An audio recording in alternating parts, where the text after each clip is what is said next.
ちは。本日インタビューを務める西田翔子と申します。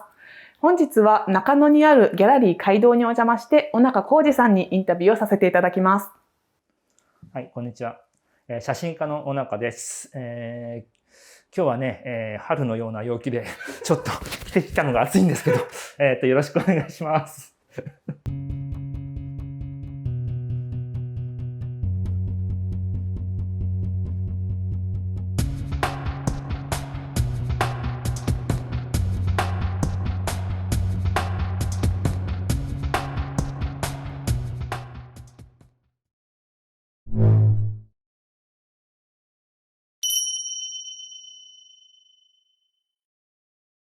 よろしくお願いします。はい。で、街道マガジン、先ほどお話にもあった街道マガジンが第7号。そうですね。ということで途中に増刊とかもなんかいろいろあったんですけど、一応投資番号としては7個ですね。1個前はいつ頃出されてたんですか？1個前はね、随分空いてる、もう2年ぐらい。本当、不定期刊行というか、僕のなんかやりたくなった時に、今度また作るけどどうっていうやり方。本当はね、最初出したとしてはなんか面白くて、立て続けに3号ぐらいやったんだけど、で、なんか、こういうのってこう、なんていうの、自分の中でのモチベーションがこうあって、ある程度こうやってくると、ルーティンなことをやり出すと、またやるのもちょっとめんどくさいなとか思って、しばらくお休みしてたんですけど、今回その、文化庁のね、助成金をなんか使ってできないかなっていうのと、こんなみんな展示も何もやってないし、お互いのこう近況もよくわからない、地方に住んでる友達とかとも会えないしね。なので、このマガジンを使って、お互いの近況報告と、いろいろやると面白いんじゃないかなと思って作ったんですね。じゃあ、いつもはこう特集っていうか、やりたくなったことができたら出していくっていうような感じで。前後が特集号で、ここの街道がある中野を特集したこの時はもうみんな、僕も中野を全部、このポラロイドというかチェキで撮り下ろしたりとかして、みんなもその中野の昔撮った写真だとか思い出だとか、今中野の酒場を回ってみたりとかっていう特集号で、特集やるとやっぱ雑誌って面白いかなと思いますね。なんか好きなものを送ってもらって本作っても、やっぱそれはなんかこうね、まとまりのないものになっちゃうんでね。今回は新型コロナウイルス COVID-19 特集号っていうことで、いつも作ってる時と今回、なかなか人と会えない時期っていうので、何か変化はあったんですか、作り方に。どうだろう。だから、要するに作品っぽいものはあんまり集まってないかもしれないですよね。みんなどっか取り行ったりとかしてないし、身近なものが多いと思うので、あとやっぱり近況報告とか、そういう、やっぱちょっといつもとは違うかなと思います。でも普段すごくいろんな方が寄稿されてるっていうのがすごく面白いところであり特徴でもあるのかなと思うんですけど、それぞれ特集がある時はこのテーマでやっていこうねっていう投げかけがあるのかなとも思うんですが、普段はね、街道のメンバーがほぼ10人いて、その10人プラスそれまでいろいろここの中野の街道をやる前に、南阿佐ヶ谷の古いアパートを借りて、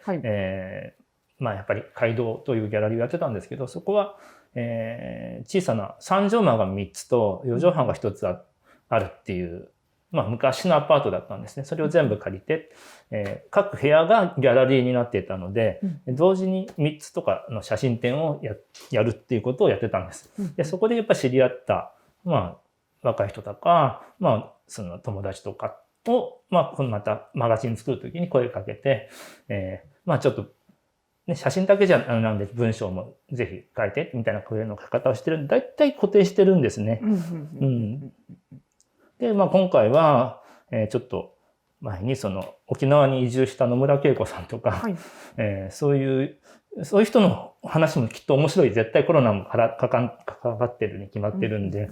あとやっぱパリに住んでる、知り合い、ギャラリーの知り合いとか、もう今ノルマンディーの方に、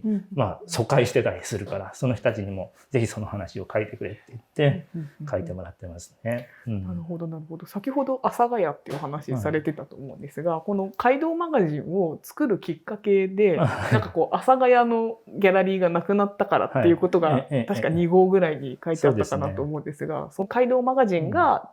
作ろうと思ったきっかけっていうのはどういうことだったんですか？まあそのね、もともとの南阿佐ヶ谷でも、初期の頃はずっと定期観光物というか、A4 のペラをこう四つ折りにして、街道通信っつったかな、なんか街道大学とか、それを2ヶ月に一遍ずっと出してて、そこにももちろん案内状を兼ねた、ものと、まあコラムとか漫画とかの連載があったんですよ。で、まあ僕と僕の奥さんもそういう印刷物とかミニコミとかがすごい好きなんで、そういうものをやりたいねっていう話はしてたんですね。で、まあ知り合いというか、印刷所ともいい知り合いになったんで、安くいろいろ作れるなっていうことも分かったし、僕もいろいろまあ Mac とかでだいたい編集できるようになったんで、じゃあちょっと、ミニコミをね作ってみようって、いうのが最初ですね。だから最初の創刊号なんていうのは本当に薄くて、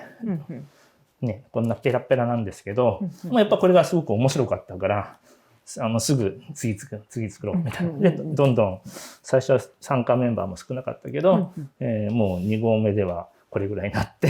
でだんだん図に乗って、どんどん分厚くなっていくんです。すごい厚みですよね。この思ってたんですが、すごい厚みなんです。で、やっぱり1号から2号、ちょっとこちらの方も、こうさせていただくと、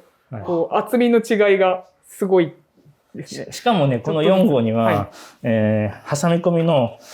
ミニ写真集の付録がついてるっていうのを、雑誌にはやっぱ付録が必要だっていう、ね、その雑誌世代なんで。本好きの、そうなんですね、雑誌好きゆえのっていうところですね。街道マガジン、そしてあれですよね、この写真写真家さんが中心になってるマガジンとはいえ、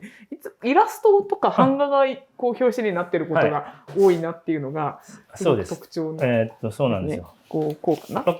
誰が関東ページを取るかはいろいろめんどくさいことになるので、これはもうイラストにしとけば。なるほど。そういうのはありますね。誰がフィーチャーされるかとかじゃないっていう。で、とりあえず関東は僕がやるっていうことは決めといて、それもね、そういう。大事ですね。そう。大切なことです。なるほど。素敵な。そうなんですよ。で、この街道マガジンも、みんなお金出し合って出してるのね。1ページいくらで買ってもらってるわけです。で、出来上がったものを、そのページ担当のページ分差し上げるので、それを皆さん売ってもらえば、出したその参加料はペイできるというシステムなんです。だから、その資金的なことはそれでクリアできるなっていうことですね。で、やっぱりいろんな地方の写真の友達を誘ってるので、九州だとか、北海道だとか、東北だとか、いろんなところでこれをばらまいてくれるから、お互いに宣伝効果としては、とてもいいんじゃないかっていう発想ですね。じゃあ、部数的には、毎回それぞれの方の、なんか参加している人数によって変わったりっていうのがあるんですか？大体何部とか決めてらっしゃる？結構上下してますね。調子に乗ってた時は800部ぐらい作ってたけど、今回のは500かな。それでも500以下ってことはまずないので、今回のは助成金を受けてるので、予算ギリギリで作ってってことですね。今回のはね、紙の本ももちろん作ってるけど、Mac の iBooks っていうところにもうアップしてあるので、無料でダウンロードできるんです。なるほど。全部だから、ただで皆さん見れる。本当はここでこの街道マガジン展をやって、それを報告ムービーにするってはずだったんだけど、もうこの、なんだっけ、なんとか宣言が長引いちゃったから、街道もずっともう1月からずっと閉労したまま休労してるんですね。だから展示もできなかったので、だったらオンラインブックショップに上げてしまう方がよりいいんじゃないかというので、今回僕がちょっと勉強してやってみました。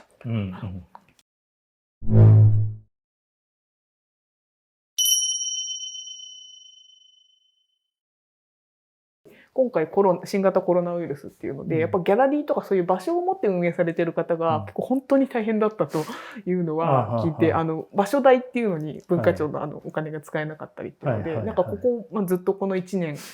なかなか外出しづらいっていうような状況もあって、いろいろ大変なことっていうのはありましたか？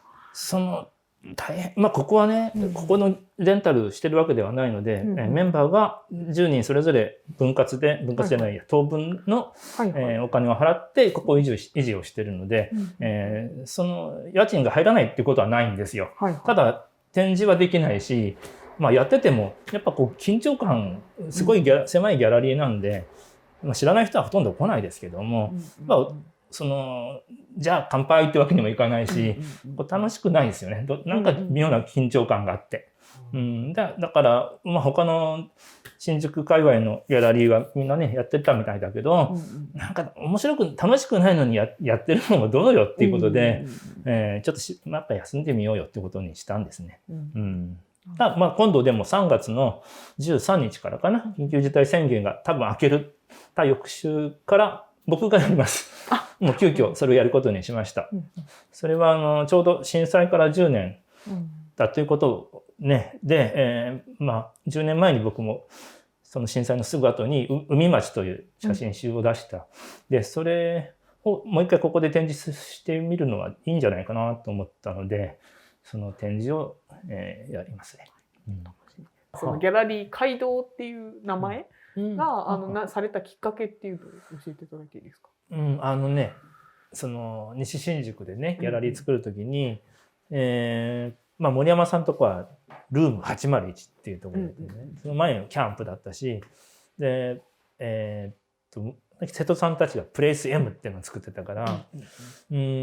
俺は絶対日本語漢字の2文字でいこうって言ってたんで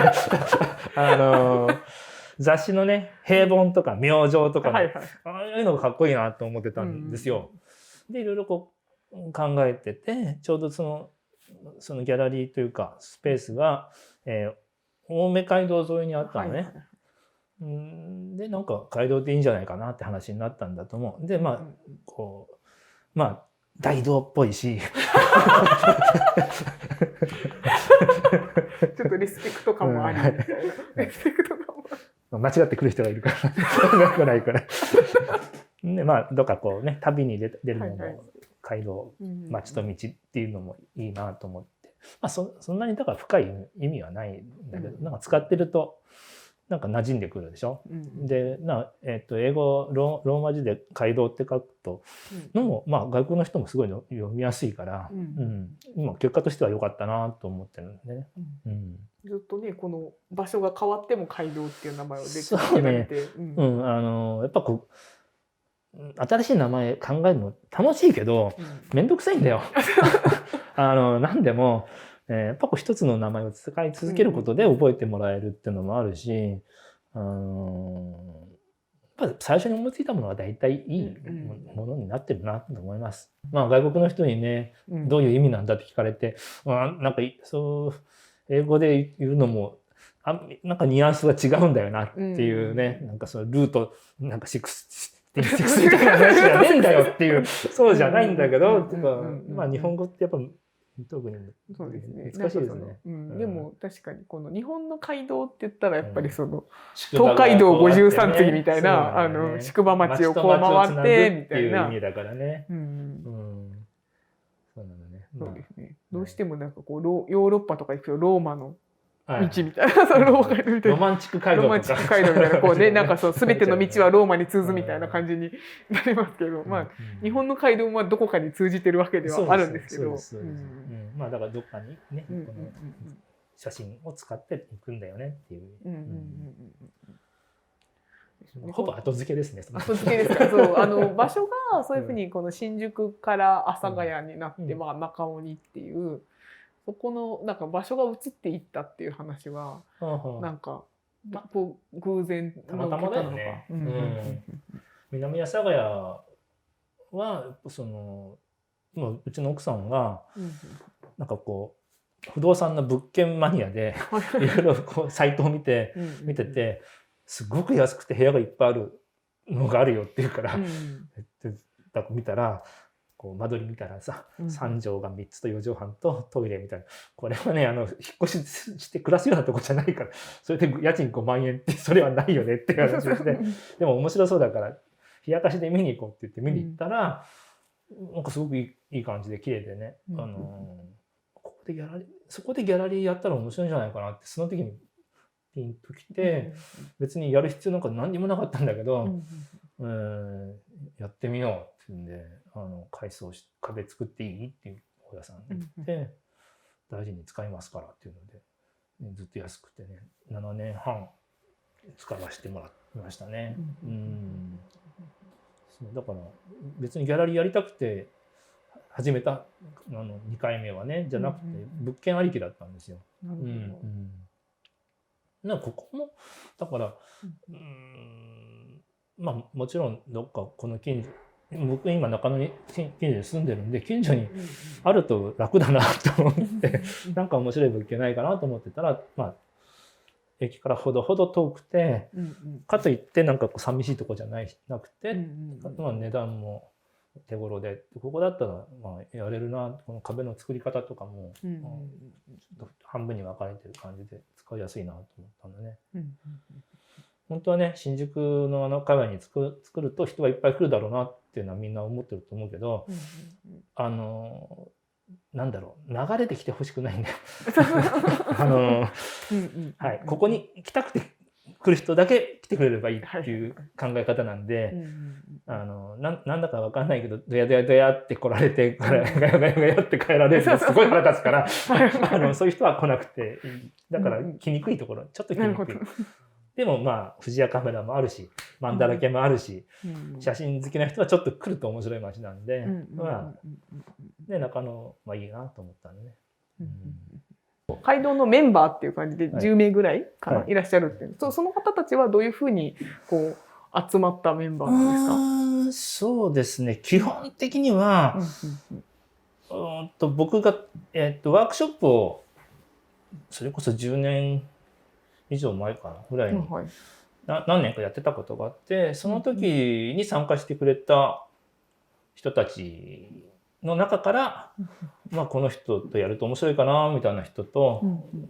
こいつ叩くと面白くなるかなみたいなやつとかをこうピックアップしてこっちから声かけてやらないかいっていうの人がまあ多いですね。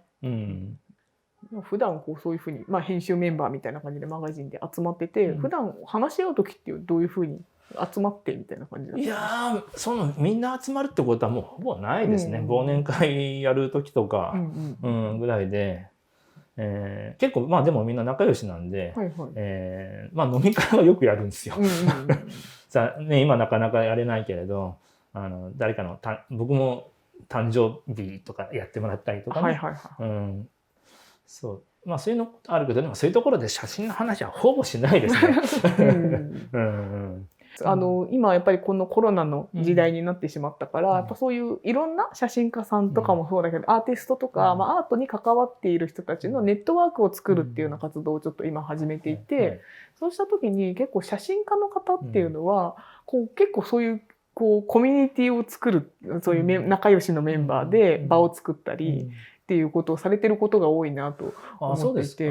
まあいわゆる自主ギャラリー的なものは、逆に写真以外の世界では聞いたことないもんね。そうですね。あんまりまあ共同でアトリエを借りたりとかそういう話はあるんですけど、やっぱそのなんだろうな、まあキャンプもそうですけど、やっぱその教室、写真の教室みたいなのがあって、そこでやっていたメンバーがまあすごくこう一つのチームというか仲間になってギャラリーを作ったりっていうのがすごくこう特徴的だなと思っていて。その小中さんが思うそのご自分その街道のメンバーの皆さんとかっていうのと、その最初ご出身っていうかあれですけど森山さんのキャンプとかそういうのの集まりの違いみたいなところってどういうところにあると思います？まあ僕はもうそれこそキャンプの一番末っ子だったんですけど、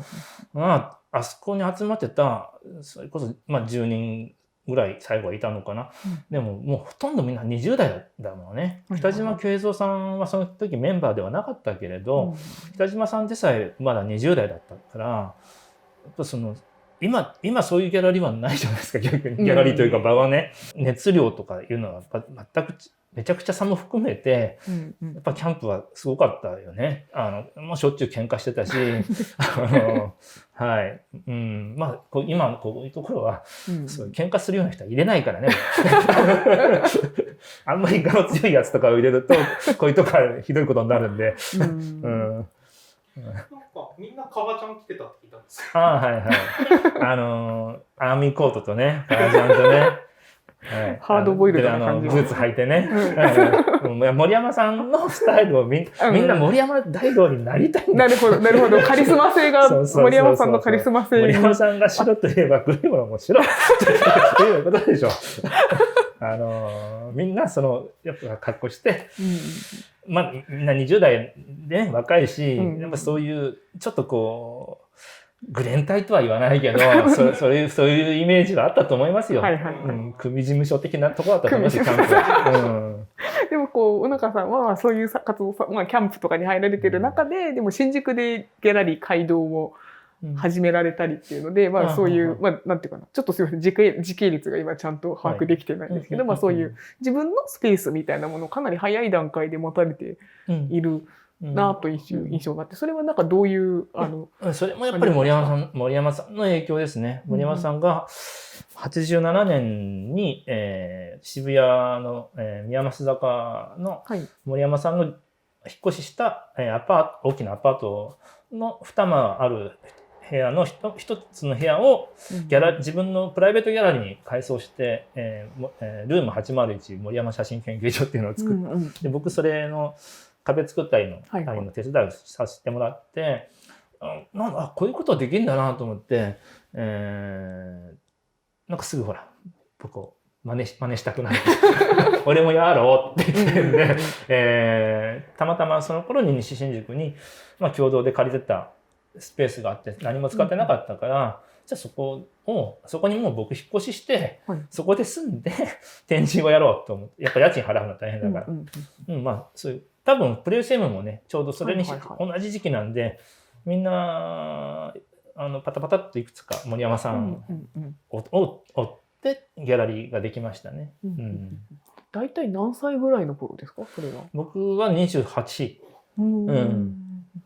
そうもうだからキャンプが終わった頃が24歳ぐらいなんで、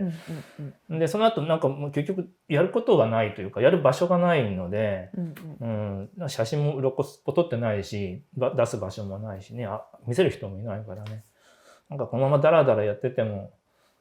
どうしようもないなと思ったから、なんかそういう行動を起こしてみて、30歳までやってみてダメだったらもう写真やめてちょっと社会復帰しようと思ってたんですよ。で連続展をねずっと続けてるうちに、写真集作ろうかみたいな話になったりとかして、その本出したらなんかちょっと賞をもらったりとかしたんで、じゃあこれでもうやるしかないなっていうことですね。それが清高泡立ちそうですよね。そうです。この清高泡立ちそうにつながる写真っていうのは、ご自身の故郷能形から始まったっていう感じですか。そうです。そのキャンプにね、約2年ぐらい僕いたのかな、1年半ぐらいとか短かったんですけど、で毎月家賃を安くはないですよ、2万いくらか、2万5千円ぐらい払ってたのかな、その当時ね。俺1万2、3000円の家賃の部屋に住んでたのに、キャンプでその倍ぐらいの金を上納してたわけで、なのに一度も写真展をやったことがなかったんだ。なので、1回ぐらい写真展やらせてもらったっていいでしょっていうことで、やることにして、取りに行ったのが僕の生まれ故郷の福岡県の筑豊の能形というところなんですね。でその時やった展示も清高泡立ち荘のある町という展示だったんですね。そのタイトルもね多分森山さんのアパートで僕がいくつか行ってそんなのダメだよって言われてこういうのどうって言われてそれにしますっていうので清高泡立ち荘のある町になったんです。でその街道を87年、88年の4月にスタートさせたんですけど、最初の回とか2回目まではね、タイトルも何もなかった。でも、なんかタイトルないと、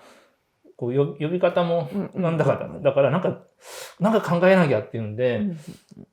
その場でいやじゃあセイタカアワダチソウにしようと思って向かいに三平ストアっていうストアがあったんでそこでこう墨と筆と、画用紙買ってきてそこでセイタカアワダチソウって書いて弁って入り口に貼ってそれからセイタカアワダチソウになりました。なるほど。そう本当に偶然だったってことですか、セイタカアワダチソウっていう。まあちょうどね九州行ってた時の写真を出してたのもあったのかな。そうなんか写真をね拝見した時にでもセイタカアワダチソウっていうのが本当に象徴的だなと思って本当に確かにこの写真のことをこう象徴してるなと思って写真を拝見した時にそういうセイタカアワダチソウだったりノイバラだったりなんかその自然に生えてる植物とかにすごく目がに行かれていてなんかこの直方ってだから工業都市なんですけどそういう人間が作ったものとか、人間がもたらしたものがどんどんこう人間の手を離れてどんどんこう野放図に自由にやっていくっていう感じがのところに興味を持ってらっしゃるのかなっていう印象があってなんかセイタカアワダチソウってまさにそういうものかなって勝手に増えていっちゃったっていうのがあって。タイトルってやっぱこうあんまり考えてつけてもダメなんだよね。だから考えてきたものをつけとくのがやっぱいいなっていうのは思いますね。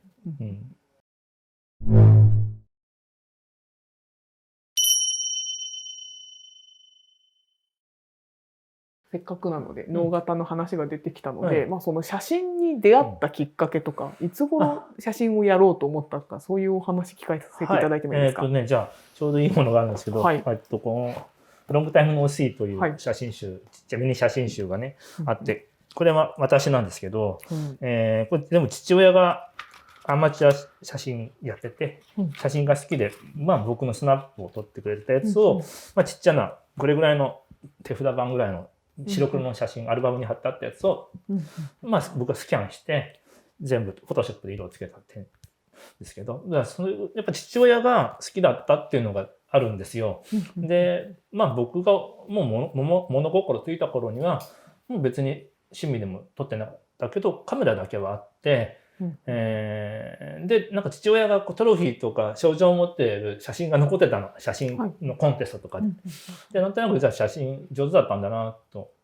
思っててで中学校に入るじゃないですか、で何かこうクラブに入んなきゃいけないっていう時に、僕、今だいぶ伸びたけどすごいちっちゃかったんだよ。で運動もできないしなんかじゃあ写真部に入ってみようと思って。理科部の写真部みたいなところに入ってなんかフィルム現像とかをやったんだけど、すぐ先輩と喧嘩してやめちゃったんですね。でまた高校入って、今度はもう一回ちゃんとやろうと思って写真部に入った。でそれからかな。でただやっぱ父親がもともとそういう暗室とかもやってたからで写真やりたかった人だったから、僕にすぐ引き伸ばし機とかセット買ってくれたんだよ。ギターとかバイク買ってくれっても買ってくれないのに引き伸ばし機と一眼レフペンタックスを買ってくれたんです。でそういうのってやっぱ自慢じゃない。引き伸ばし機持ってる友達なんかいないからね。でなんかこうのめり込んでいったのかな。その頃はどういうものから撮り始めたんですか。最初はやっぱりね父親がこう指導するから、神社とか行って三脚据えてこうやってこう黄色いフィルターつけるんだみたいなことやってたんだけど、暗室もこうやって、でやっぱこう高2ぐらいの時に、朝日カメラを見て、そこでいわゆるトーマスさんとか森山さんとか荒木さんとか、荒木さんが実践写真への旅本になってあれを連載してる時なんだよね。で北井和夫さんとか見て、こういう世界が面白そうだなと思ってどんどんこう変わっていくわけですよ。28ミリつけようとか、ちょっと傾けてみようとかちょっと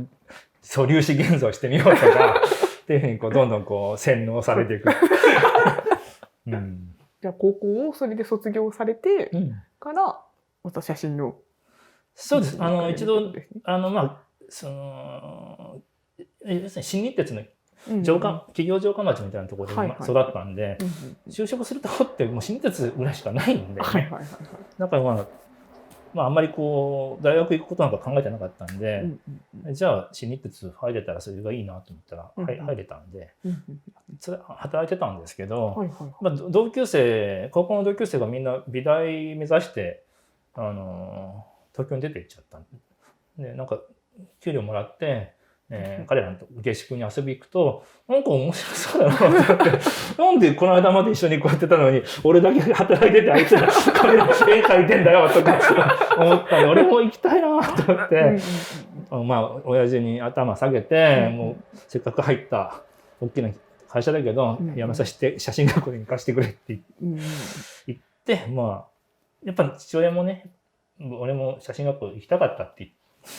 もう行ってこいって言われたんでありがたくね行ったらこんなことになっちゃったんですね。さすがです。それで、まあ、森山さんとの出会いっていうのはわざわざ会いに行かれたんですか？はい、だからその選んだ写真学校が森山さんが、ゼミを持たれてたのを知ってたんで、まあ、森山さんに会いにというか、そこでその学校を選んだんですね。まあ今でも、あるビジュアルアーツっていうところだけど、前はお茶の水と水道橋の間にアテネ・フランスの横にあったんですよ。であそこは僕中学校高校の時に年に1回神田の古本祭りに行って古本買ってくるのが大好きだったんで、その町も近いっていうのもあってね、もう神田あそこを選んだんですね。それでどんどんこう洗脳されていく道に入ったっていうこと。でもね本当によくない生徒だったですよ。ほとんどなんかこう、まあ、時代的なものもあって森山さんがその70年代の後半から全然こうカメラ雑誌とかに発表しなくなるんですよね、体調も良くなくて。だから同級生とかは森山さんのことを知らないのよ。カメラ雑誌とかに載ってないし。なのでなんか全然こう共通の話が僕はいろいろプロボーグの話とかしたいんだけど彼らは全く何のことだかわからないっていう状態だったんで、その森山ゼミに集まってる人たちも別に森山さんのことが好きで来たわけじゃないなっていうのがよく分かって、なんかそういう人たちがとなんか一緒にいても面白くなかったからあんまり真面目に学校に行かなかったしね。その時代はこう写真学校に入るような同級生の方というのはどういうことをしたいと思われていた方が多かったんですか？大半は写真館の息子ですよ。後継ぎのために。あとはやっぱこうカメラマンになりたい。劇写とかさ、そっち系だよね。でもやっぱりなんかこう写真はやってたっていうか自分でやっぱ作品作ってプリントして見せたいから写真学校の壁に朝早く行ってバーッと貼って写真展やってて怒られたりとか、してましたね。道端に広げて見てもらったりとか何かやっぱ見せたいことはすごくあったんですよね。なんか今だとねそういうの怒られたりするよね。勝手に道に並べると怒られたりしますよね。当時はなかった。いや学校は怒られたよ。剥がせって言われて。剥がしてまあちょっと学校の前にこう、まあ、休憩所みたいなとこあるから、そこの床に置いてここならいいんじゃないですかって今日僕授業出ないんでここに座ってますみたいな悪い学生だったですね。いやでもねこう型にはまらない方が面白いってことがあり得る。でもそれで卒業をされた後はなんかこう広告のファッションの写真もすごくされてたこともあるっていうふうに何かでお伺いしたような。学生の時から、アルバイトでカメラマンのバイトをやってたんで、それはホリプロの、ファン雑誌、開放誌のカメラマンでそれこそちょうどねもう一年早かったら桃江ちゃんに会えたんですけどまあ、堀ちえみのデビューとかそういうのを撮りましたね。で、まあ、それはそんな仕事はする気なかったけど学生の時にどうせアルバイトするなら面白いバイトがいいだろうというので、あとまあ普通のカメラマンのアシスタントのアルバイトもやってたんで、卒業してそのままその人のアシスタントをやってたんですけどね。ただもう日給2000円だったのでそんなの信じられないよね。いくらなんでもそれは食えない。アシスタントを続けたのも学校出てそのまま違う仕事すると多分親に怒られる。だだから一応その助手をやってるってことで安心させて、でそれすぐその後にその夏にキャンプに入っちゃうから、キャンプに入った時点でそこのアシスタントはもう辞めたんですよ。もう写真はキャンプの方で付き合うからいらないっていうことでね。でその後食べるためにアルバイトとして写真屋さん、カメラマンの仕事はずっとやりましたね。一番やっぱ効率よくお金が入るんでね。違ったらあれなんですけど、この東京都写真美術館でちょっと図書室とかでいろいろ調べてて、ヒステリックグラマーの写真はなんか小中さんの名前がクレジットされてる本があったよ。ちょっと見てはこれなかったです。それもというのも取られて。いや、あれはいわゆる作品集です。僕のカラーの今やってるこういう、旅に出て撮ってくるカラーの第1作目がヒステリックグラマーから出たんですね。ちょうど、20世紀の終わりぐらい、1999年ぐらいから僕は白黒写真で撮るのやめて全部ネガカラーで撮り始めたので、それの、第1作目がヒステリックと東京キャンディボックスっていう東京撮った写真集、ほぼ同時に出たんですね。今回の進化の少し色あせた旅は、それくらいです、2001年。そうなんです。だからその当時撮ってたネガがもう経年退職し始めちゃってもうまともな色が出ないんですよ。でもうどうしようかな、辛いなと思ってたけど、これ要するにアナログならではの面白さで、こんな別に自然のことじゃんかと思ってそれでやってみたらなんかそれはそれで悪くないや、と思ってね、こういうことやった人もいないしなと思ってやってましたね。なんかこう旅に出たものをまた10年後にもう一回旅をするみたいな感じがありますよね。そうですそうです。20年でも2001年だからもう20年か。21世紀ちょうど20年ぐらい、20年前ぐらいということですね。いつも今もそうだけどそんなにお金があるわけじゃないから、プロラボとかに現像出してないんですよ。普通の街の現像場に出してるから、その時の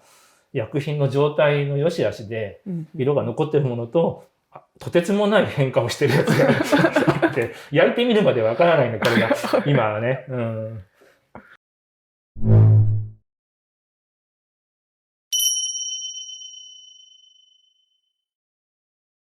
そのモノクロからカラーに持ち替えられたっていうところのきっかけは何だったんですか？たまたま知り合いからカラーも使わないからっていうのをもらったのがあって、当時一緒に、結婚してた相手がもらってきたんだけど、使い方がよくわかんないねっていうので、じゃあちょっとテストでやってみようと思って、こうやってやるんじゃないかな、適当にやってみたら、現像要するにプリント時間とかもバラバラめちゃくちゃなんだけど、なんかすごい面白いとすぐピンときたんだよ。今までなんていうのかな、ネガカラーっていうのはお父さんが運動会で撮ったりとか家族旅行撮ったりとかしてアルバムに貼るようなああいうもんだろうと思って、もちろん仕事ではずっと使ってたんですよ。ネガカラーの仕事ずっとしてたけど、それ写真屋でバーッと出てくる安いプリントしか見てなかったんでね。で自分で焼いてみたらすっごくラチチュードが広い、飛ばない潰れないっていうのが分かって、これは面白いと思って、ちょっとだけ白黒とカラーと両方持っていってたことがあったんだけど、もうこれはいらないと思って、カラーの方が断然面白いから、僕はもうやっぱ2台あると迷っちゃうしね、嫌なんでもうカラーだけにしよう